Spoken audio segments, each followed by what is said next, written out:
The following information are available from the records of company for the 6 months ended 30 June 1999, অর্থাৎ 1999 সালের অঙ্ক একটা। এখানে শুরুতে বলা আছে র ম্যাটেরিয়াল ইউজড 18,000, এরপরে বলা আছে ডিরেক্ট লেবার 11,000, ইনডিরেক্ট লেবার আছে 5,000, ফ্যাক্টরি সাপ্লাইজ আছে 1,000, স্যালারি আছে 9,000, other factory expense 2,500, miscellaneous selling expense অর্থাৎ বিবিধ বিক্রয় খরচ, এরপরে আছে হচ্ছে সানড্রাই অ্যাডমিনিস্ট্রেটিভ এক্সপেন্স। সো এই ইনফরমেশন গুলো আমাদের দেওয়া আছে। নিচে আরো বলা আছে value of fixed asset at on 1st January 1999 was টাকা 4 lakh, depreciation at the rate 5% per annum.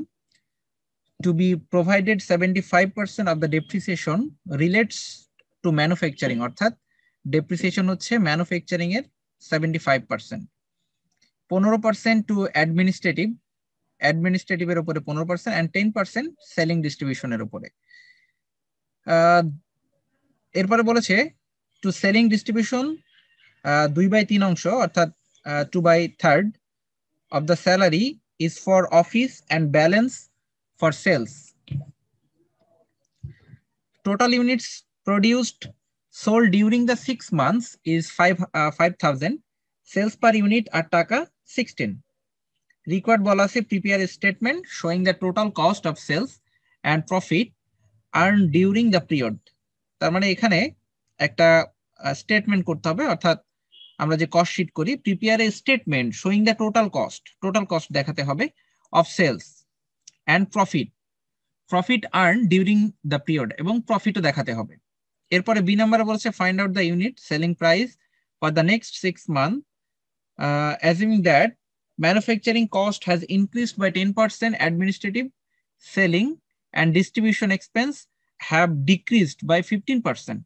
অর্থাৎ এখানে বলা হচ্ছে যে 10% এই যে ম্যানুফ্যাকচারিং কস্ট 10% ইনক্রিজড হয়েছে, তারপরে selling expense, distribution expense 15% decreased হয়েছে। এটা হলে তাহলে প্রফিট কত হবে? সো অঙ্কটা একটু ডিফারেন্ট টাইপের এবং একটু জটিল, বাট আমরা প্রথম থেকে শুরু করি এ নাম্বার রিকোয়ারমেন্ট দিয়ে। সবার প্রথমে আমাদের স্টেটমেন্ট করতে হবে। আমরা যে কস্ট শিটটা করি সেই কস্ট শিটের স্টেটমেন্ট, এখান থেকে আমাদের প্রফিট বের করতে হবে এবং সেলস বের করতে হবে। আমরা ফার্স্টে একটা ছক করলাম রিকোয়ারমেন্ট এ নাম্বার দিয়ে, উপরে statement of cost for the 6 month, যেহেতু 6 মাসের অঙ্ক, 6 মান্থ এন্ডেড 30 জুন 1999। আচ্ছা, আমরা এখানে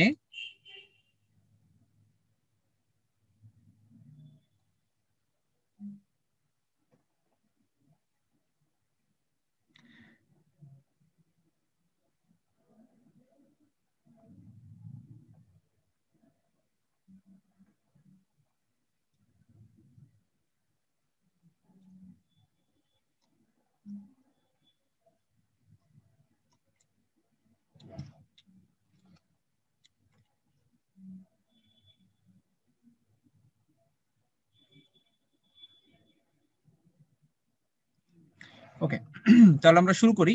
দেখো, প্রথমে লিখেছি স্টেটমেন্ট অফ কস্ট, তারপরে লিখেছি for the 6 months ended 30 June 1999। এরপর হচ্ছে আউটপুট ইউনিট হচ্ছে 5,000 ইউনিট। আমাদের অঙ্কের মধ্যে 5,000 ইউনিট আউটপুট দেওয়া আছে, আমরা 5,000 ইউনিট দিয়ে এখানে লিখেছি। এটা না লিখলেও হবে, সমস্যা নেই, বাট লিখে দিলে ভালো হয়। এরপরে পার্টিকুলার্স টাকা টাকা টাকা। র মেটেরিয়াল ইউজড ছিল 18,000, তাহলে লিখেছি 18,000 raw material used. Raw material ইউজডের সাথে ডিরেক্ট লেবার যোগ করতে হয়, ডিরেক্ট লেবার 11,000 যোগ করেছি, তাহলে আমরা পেয়েছি প্রাইম কস্ট। প্রাইম কস্ট হচ্ছে 20,000 টাকা। প্রাইম কস্টের পরে আমরা যেটা যোগ করি ফ্যাক্টরি ওভারহেড।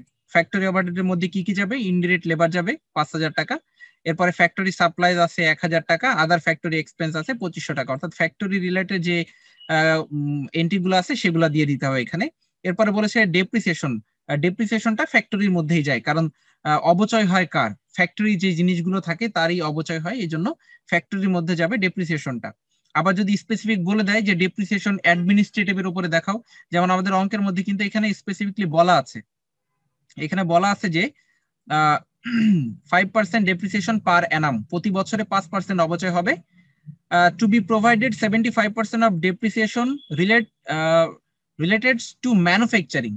এই যে relates to manufacturing তার মানে হচ্ছে এই যে কারখানার যে উৎপাদন তার উপরে 75% অবচয় ধরতে হবে, আর 15% ধরতে হবে অ্যাডমিনিস্ট্রেটিভ এর উপরে, আর বাকি 10% ধরতে হবে সেলিং এন্ড ডিস্ট্রিবিউশনের উপরে। অর্থাৎ এখানে স্পেসিফিক ভাবে বলে দিয়েছে কোনটার উপরে কতটুকু অবচয় ধরতে হবে। এই জন্য দেখো আমরা আমাদের যে টোটাল অবচয় অর্থাৎ আমাদের এখানে দেখো, বুঝো নাই? তাহলে ভাই 5% কি? স্যার ভাইয়া আমিও বুঝি নাই আনাম মানে ডেপ্রিসিয়েশনটা। কি? আর 5% এর কাজ কি?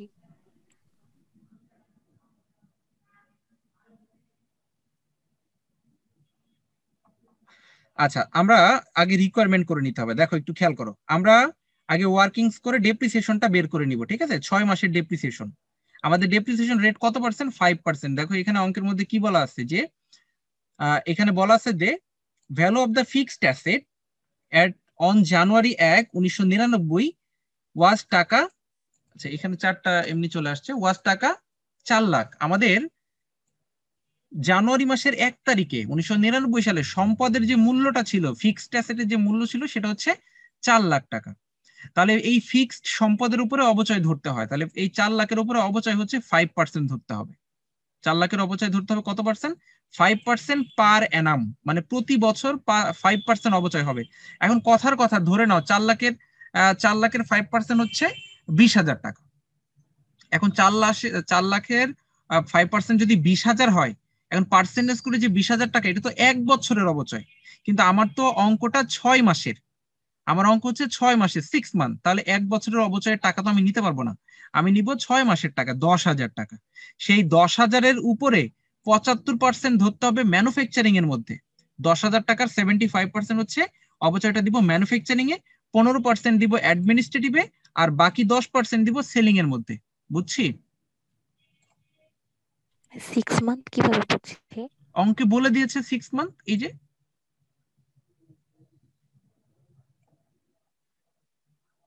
বুঝতে পেরেছি? বুঝছি। তাহলে ভাইয়া ওই অ্যাসেটের উপর 5% করার পর যেটা আসবে 6 মাসের জন্য, তার উপরে এই না যে না না না না, 75% যেটা আসবে 15% এসব হবে। যেটা আসবে সেটা 1 বছরের, পার্সেন্টেজ করলে 1 বছরের টাকা বের হ্যাঁ হবে। হ্যাঁ হুম, হ্যাঁ, এবার ওখান সেটাকে থেকে আবার 6 অর্ধেক দিয়ে করে ভাগ। নিব।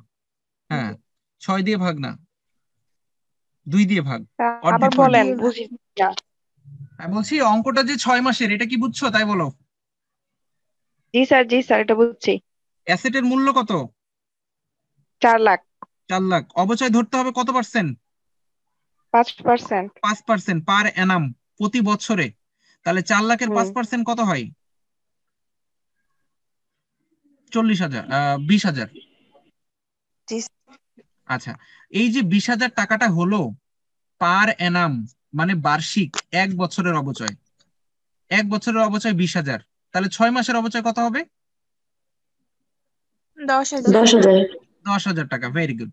এখন এই 10,000 টাকার অবচয় আমরা কোথায় বসাবো? ফ্যাক্টরির মধ্যে বসাবো, নাকি আমি অ্যাডমিনিস্ট্রেটিভ এক্সপেন্সে বসাবো, নাকি সেলিং এক্সপেন্সে বসাবো? 10,000 টাকার অবচয়টা কোথায় বসাবো এইটাই ভাগ করে বলে দিয়েছে যে 75%, এই 10,000 টাকা 75% বসাবা ম্যানুফ্যাকচারিং এর মধ্যে, 15% বসাবা অ্যাডমিনিস্ট্রেটিভ এর মধ্যে, আর বাকি 10% বসাবা সেলিং এর মধ্যে। বুঝতে পেরেছি? স্যার। এটাই আমরা জি ভাইয়া। অঙ্কের শেষে ওয়ার্কিংস দিয়ে করেছি। ডেপ্রিসিয়েশন এক্সপেন্স ফর 6 মান্থ, এই যে 4 লক্ষ টাকাকে 5% করে উপরে 6 দিয়ে গুণ 12 দিয়ে ভাগ, এই যে 10,000 টাকা বের করেছি। এটা ক্যালকুলেশন করে দেখাই দিবা ওয়ার্কিংস, শুরুতেও দেখাইতে পারো শেষেও দেখাইতে পারো, তোমার ইচ্ছা। এরপরে 10,000-এর 75% করলে তো টাকা না? হ্যাঁ, 10,075%। এখন আমাদের ওয়ার্কিংসটা করে দেওয়ার দরকার, না হলে টিচার বলবে যে এই 10,000 টাকা অবচয় তুমি কোথায় পেলে। এখন 10,000 টাকা কোথায় পেলাম এটা ওয়ার্কিংস করে দেখাবা, শুরুতেও দেখাতে পারো, এই ছকের শুরুতে অথবা শেষেও দেখাতে পারো। তো এটা তোমরা দেখাবা সুবিধা মতো। তাহলে আমরা বেরোলো 10,000 টাকা বেরোলো। এই 10,000 টাকার উপরে 75%, দেখো এখানে 10,000 টাকার উপরে 75% ফ্যাক্টরির মধ্যে দিয়েছি। ম্যানুফ্যাকচারিং বলতে আমরা ফ্যাক্টরিকে বুঝাই। তো 7,500 টাকা অবচয় এখানে দিয়েছি, তাহলে 16,000 টাকা হয়েছে টোটাল। তাহলে টোটাল ম্যানুফ্যাকচারিং কস্ট হবে 45,000 টাকা। বুঝতে পেরেছি এই পর্যন্ত? জি স্যার। ওকে।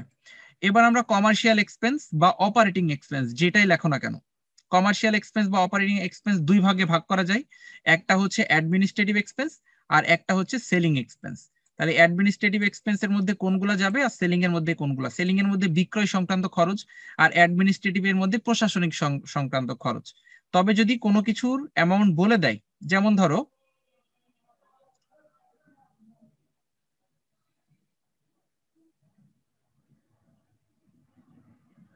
আচ্ছা, তো এইখানে দেখো বলেছে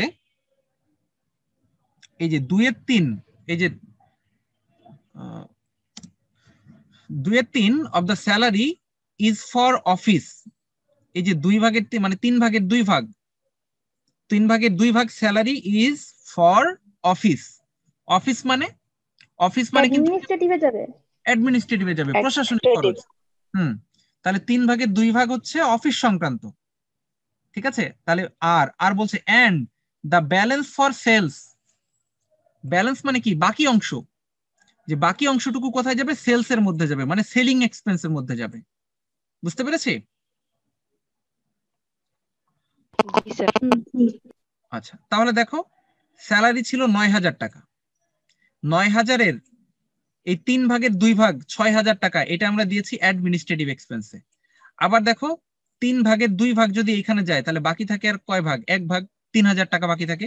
সেই 3,000 টাকা আমরা সেলিং এর মধ্যে দিয়েছি স্যালারি নামে। আচ্ছা, এবার অ্যাডমিনিস্ট্রেটিভে বলেছিল 15% ডেপ্রিসিয়েশন দিতে হবে, তাহলে 10,000-এর 15% দিলাম। আর সেলিং এ বলেছিল 10% দিতে হবে, তাহলে সেলিং এর মধ্যে 10% দিলাম। এরপরে আরেকটা এন্ট্রি ছিল সানড্রি অ্যাডমিনিস্ট্রেটিভ এক্সপেন্স, সরাসরি বসায় দিলাম যেহেতু বলাই আছে। আরেকটা বলেছিল মিসলিনিয়াস সেলিং এক্সপেন্স, এটা সেলিং এর মধ্যে আসবে, সেলিং বলাই আছে। তাহলে আমরা এখানে টোটাল অ্যাডমিনিস্ট্রেটিভ এক্সপেন্স করলাম, এখানে টোটাল সেলিং এক্সপেন্সটা করলাম, যোগ করলাম, তাহলে টোটাল কস্ট হচ্ছে 15,000। তাহলে উপরে ম্যানুফ্যাকচারিং কস্ট আর এখানে টোটাল কস্ট, ম্যানুফ্যাকচারিং কস্ট আর এখানে হচ্ছে এই যে কমার্শিয়াল, টোটাল কমার্শিয়াল কস্ট। তাহলে আমাদের এখানে আসলো হচ্ছে 60,000 টাকা, টোটাল কস্ট আসলো 60,000 টাকা। তাহলে টোটাল কস্ট যদি আমাদের 60,000 টাকা হয়, এবার আমার উৎপাদন করতে খরচ হয়েছে 60,000। এবার আমার প্রফিট কত হবে, কিভাবে বের করতে হবে? প্রফিট কি অঙ্কের মধ্যে দেওয়া ছিল? প্রফিট রিলেটেড কি বলা ছিল অঙ্কে? আচ্ছা, আমাদের প্রফিট বলা নেই, আমাদের শুধু বলা আছে সেলস পার ইউনিট আর টাকা 16, অর্থাৎ বিক্রি করতে হবে প্রতি ইউনিট 16 টাকা করে, প্রতি ইউনিট 16 টাকা করে বিক্রি করতে হবে। তাহলে দেখো প্রতি ইউনিট যদি আমরা 16 টাকা করে বিক্রি করি, তাহলে এখানে আমাদের 5,000 ইউনিট ছিল, 5,000 ইউনিটকে আমরা যদি 16 টাকা করে বিক্রি করি তাহলে 80,000 টাকা। তাহলে বিক্রয়ের টাকাটা পাইছি আমরা, এখানে বিক্রয়ের টাকাটা পাইছি আমরা, এখানে টোটাল কস্টের টাকা পাইছি। তাহলে প্রফিট কিভাবে বের করবো? বিয়োগ করে 80,000 থেকে 60,000 বিয়োগ করো, তাহলে 20,000 টাকা প্রফিট। তাহলে এই হচ্ছে 20,000 টাকা প্রফিট বের হয়ে গেল।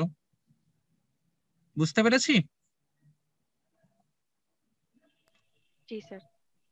এখন আমার প্রফিটের টাকা তো বের করতে বলে নাই, আমাকে কি বের করতে বলেছে একটু দেখো।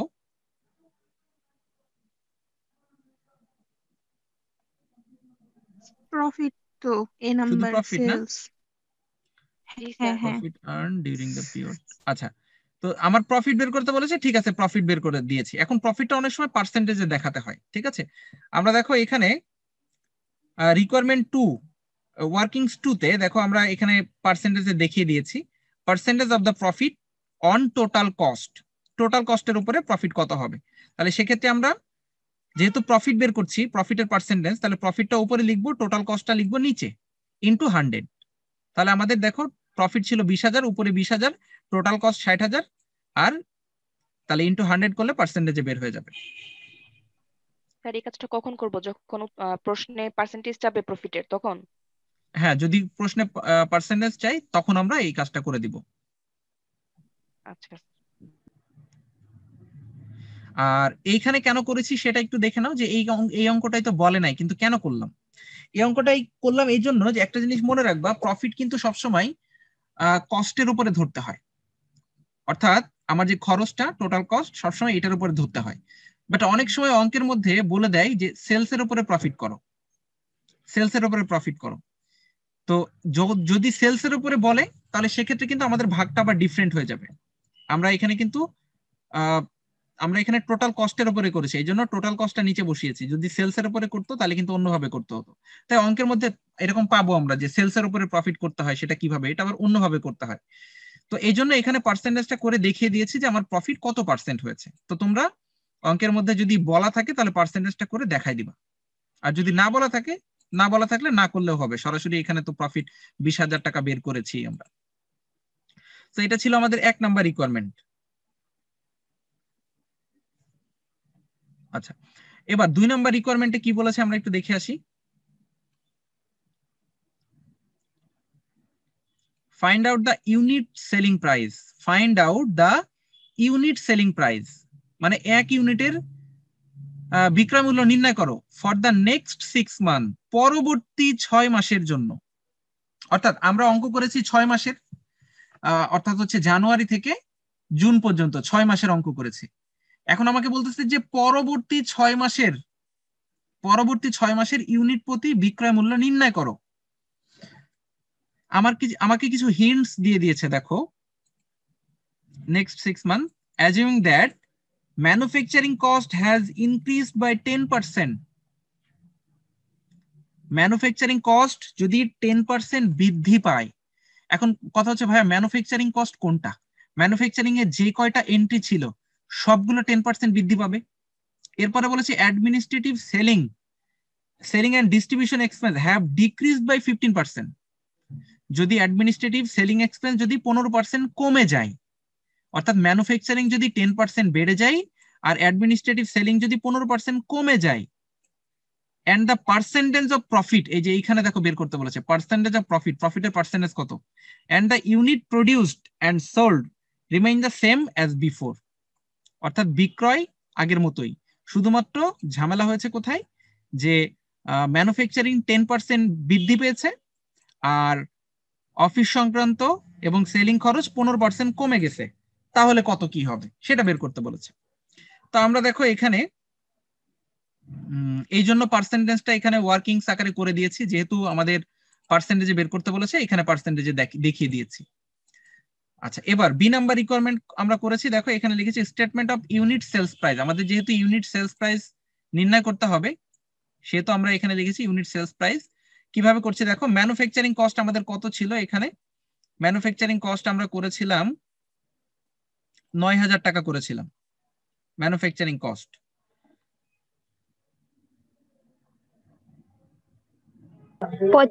না, 45,000 টাকা, হ্যাঁ রাইট।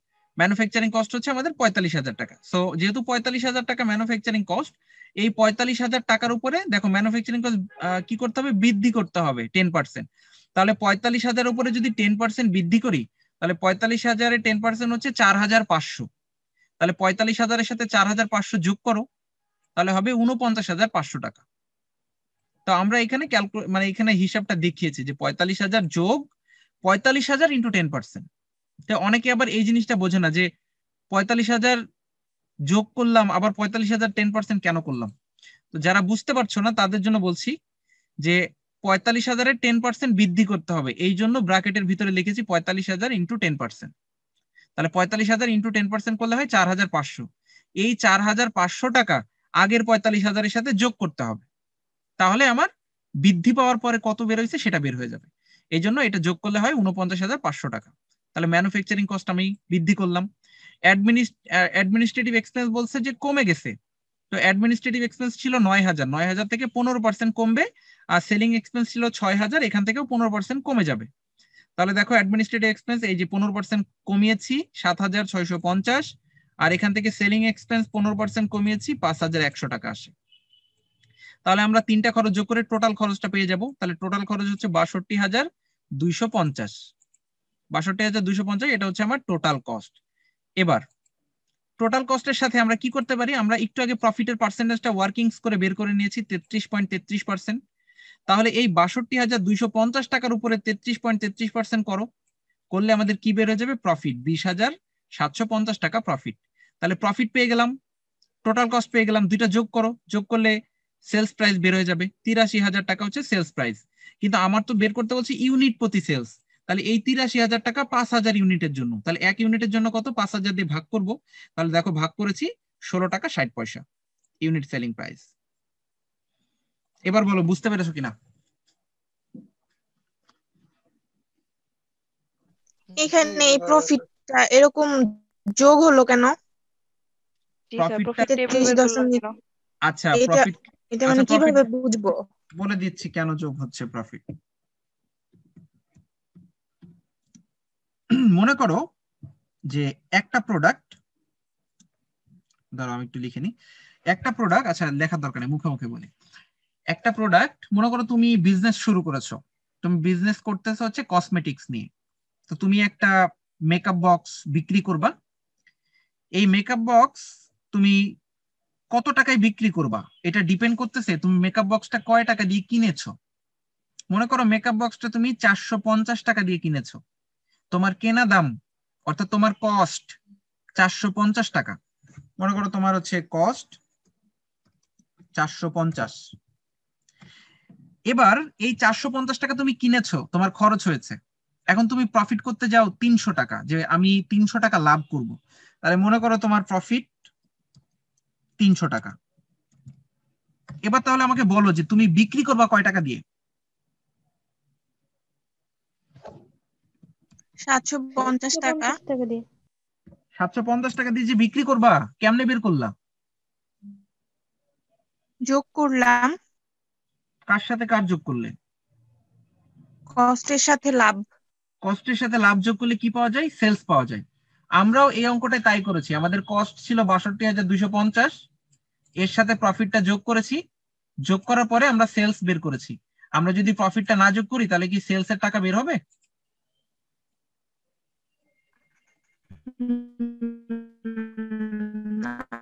আর সেলস এর টাকা যদি না বের হয়, সেলস এর টাকা 83,000 যদি না বের হয়, তাহলে ইউনিট প্রতি আমরা কিভাবে বের করব? এই জন্য এভাবে করতে হয়, বুঝছি? জি ভাইয়া বুঝছি। ভাইয়া আগের পার্সেন্টেজটা আমরা এখানে কেন কাউন্ট করলাম প্রফিট হিসাবে? আগের পার্সেন্টেজটা এখানে কেন কাউন্ট করলাম? কারণ আমাদের অঙ্কে বলেছিল যে আগের যা কিছু আছে বাকি সব সেম। এই যে বলেছে যে and the percentage of profit and unit produced and sold remaining the same as before, আগের মতোই আছে ও সবকিছু, ঠিক আছে? আচ্ছা, জি জি। তাহলে স্যার আগের সেলসটা এখানে ইউজ করলাম না কেন? আগের সেলসটা কেন ইউজ করলাম না, যেহেতু আমাদের এখানে বলেছে যে না আগের সেলসটা না তো, আমাদের যে ইউনিটটা ছিল আমরা কিন্তু 5,000 ইউনিটই কিন্তু ব্যবহার করেছি। আমরা কি বাড়তি কোনো ইউনিট ব্যবহার করেছি? না, আমরা কিন্তু 5,000 ইউনিট ব্যবহার করেছি। এখন সেলস এর ইউনিটটা কোথায় কাজে লেগেছে? আমরা যে ভাগ করার ক্ষেত্রে কিন্তু দেখো ওই 5,000 দিয়েই ভাগ করেছি। ভাগ করার ক্ষেত্রে আমরা কিন্তু 5,000 দিয়েই ভাগ করেছি, আমরা কিন্তু অন্য কোনো সংখ্যা দিয়ে ভাগ করিনি। না স্যার, ওই বুঝতে যে পারছো? আগে করলাম না, সেলস 80,000 ছিল মেবি, ওইটা ইউজ হইলো না কেন এখানে? তাহলে তো হচ্ছে টোটাল কস্ট আর সেলস বাদ দিয়ে প্রফিট বের করতে পারতাম। হ্যাঁ ভাইয়া, এটা তো করতে পারতাম এখানেও, মানে আগের এই এটা কেন হইলো না? পার্সেন্ট তো মানে আসার স্যার আমার কথা প্রশ্নটা ছিল হচ্ছে না। যে প্রফিট তো আমরা বের করি টোটাল কস্ট আর সেলস বাদ দিয়ে বের করি, কিন্তু এখানে তো বাদ দেই নাই।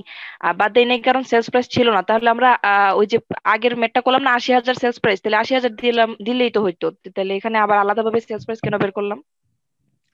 আমাদের সেলস প্রাইস কেন বের করতে হয়েছে দেখো, আমাদের আমাদের চাইছে কি বলতো, বি নম্বরে যে ইউনিট প্রতি বলছে find out the unit selling price, এক ইউনিটের বিক্রয় মূল্য কত, তাই না?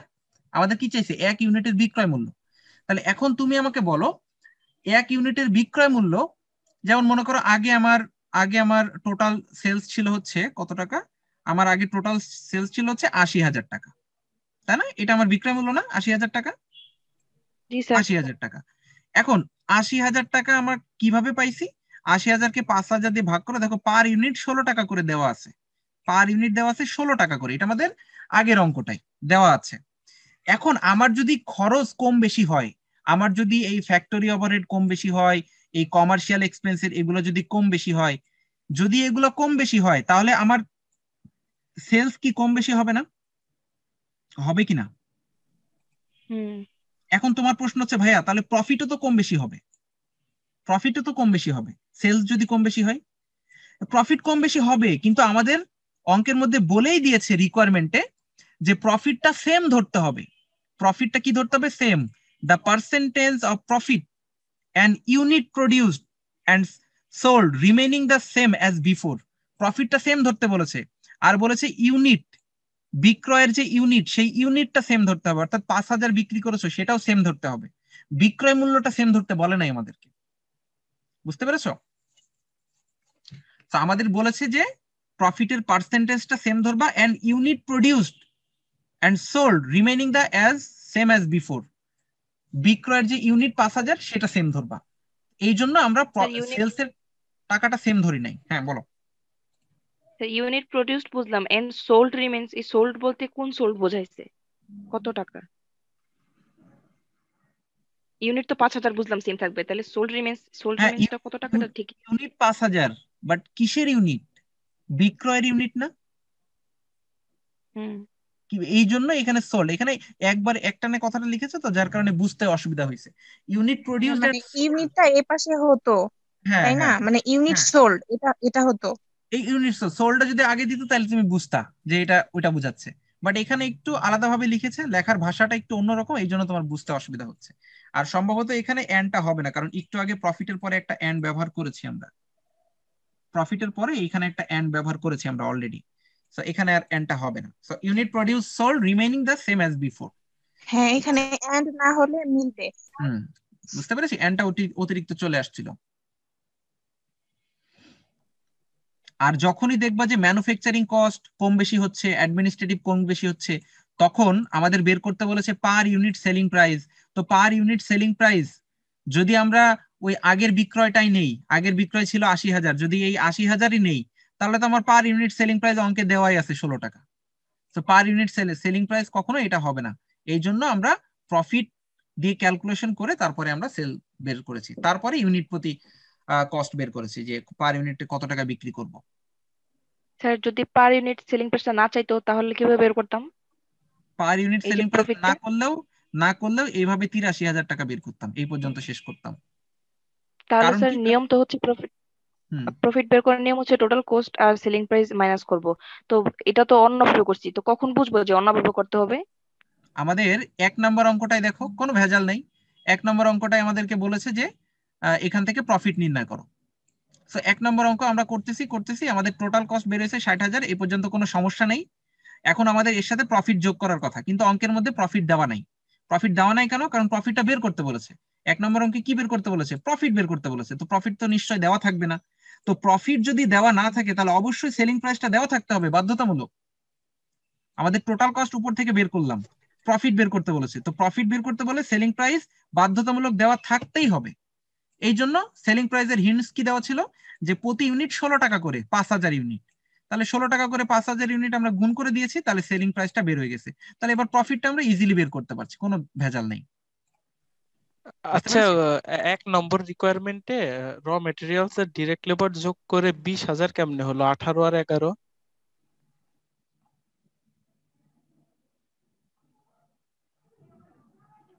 18 আর 11, এটা ভুল তো দাও।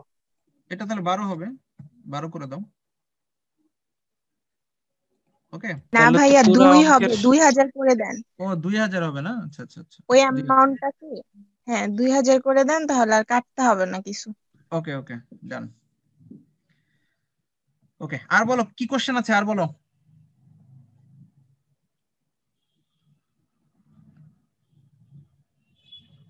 আর কোনো কোশ্চেন থাকলে বলো।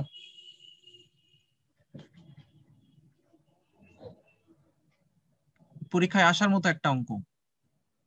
আমরা কিন্তু এখনো টেন্ডার কস্ট শিটে যাইনি, টেন্ডার কস্ট শিট আরো পরে, আমরা এখনো পর্যন্ত নরমাল কস্ট শিট করাচ্ছি। ভাইয়া এই ম্যাথ গুলা কম বুঝি আমি। কম বুঝো? প্র্যাকটিস করতে হবে, এই ম্যাথ প্র্যাকটিস করতে হ্যাঁ। হবে। ভাইয়া এই ম্যাথ তো আমাদের মোস্ট প্রবাবলি আমাদের শীটে ছিল না, রাইট? তুমি নিউ অ্যাড রাইট, এটা করেছো। এটা তো এখন 100 ম্যাথ না, 100 ম্যাথে তো অবশ্যই বাছাই করে করে এই বই ওই বই থেকে ঘেটে ঘেটে নতুন নতুন ম্যাথ নিয়ে আসতে হবে যেগুলো পরীক্ষায় আসার মতো। Too much difficult. হুম স্যার হ্যাঁ বলো। স্যার উপরের ম্যাথে তো বলছিলেন যে প্রফিট বের করতে হলে অবশ্যই সেলস দেওয়া থাকবে, তাহলে কি নিচের ম্যাথে তো সেলস বার করতে বলছে, তাহলে কি প্রফিট দেওয়া থাকবে? হ্যাঁ অবশ্যই প্রফিট দেওয়া থাকবে, প্রফিট না দেওয়া থাকলে তো সেলস বের করতে পারবো না। তো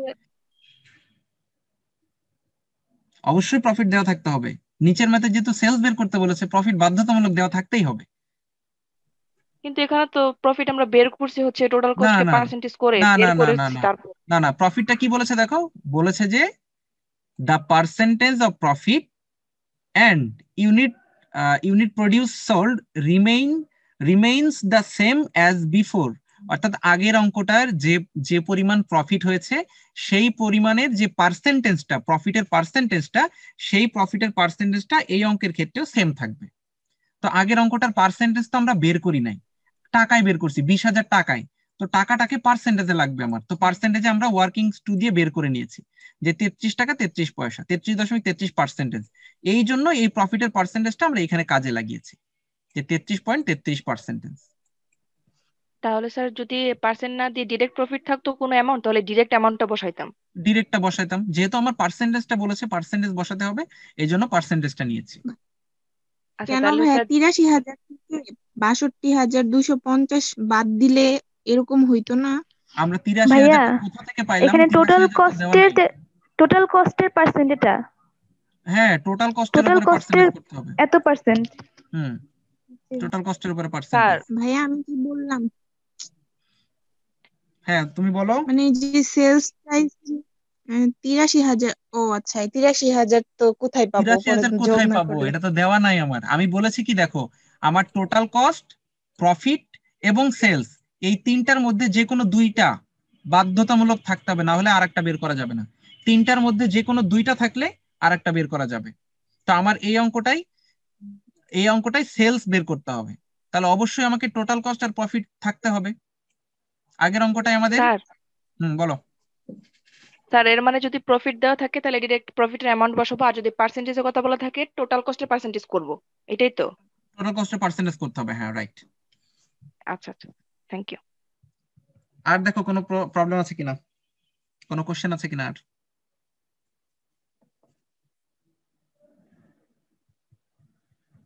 আদিব কোনো কোশ্চেন আছে? না, কোনো কোশ্চেন নেই। এই সুমনা আছে ক্লাসে? সুমনা,